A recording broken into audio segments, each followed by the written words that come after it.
நீங்க பார்க்குற இந்த காட்சியில முனிவர் ஒருவர் சிவலிங்கத்துக்கு மேல கை வைத்த மாதிரியான ஒரு அமைப்பு இருக்கு. அதுக்கு பின்னாடி பார்த்தீங்கன்னா பெருமாள் இருக்கார்.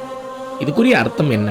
தென்காசி மாவட்டம் குற்றாலத்தில் அமைஞ்சிருக்கக்கூடிய குற்றாலநாதர் திருக்கோவிலில் உள்ள புராண தகவலை தான் இங்கே காட்சிப்படுத்தியிருக்காங்க. பொதிகை மலை போகும் வழியில பெருமாளை சிவனா மாத்தின ஒரு தலம் தான் குற்றாலநாதர் திருக்கோவில்.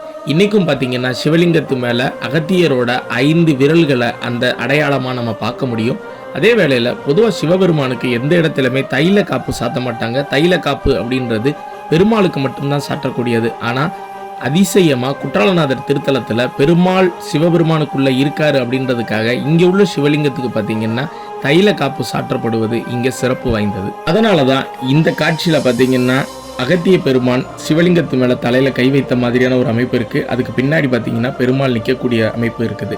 இதுதான் குற்றாலத்தில் இருக்கக்கூடிய குற்றாலநாதர் திருக்கோவிலோட ஒரு மிகப்பெரிய வரலாறு. இந்த வரலாறு உங்களுக்கு இன்னைக்கு தான் தெரிஞ்சிருக்கு அப்படின்னா மறக்காம ஒரு லைக் பண்ணிட்டு உங்க கருத்துக்களை கமெண்ட்ல சொல்லுங்க.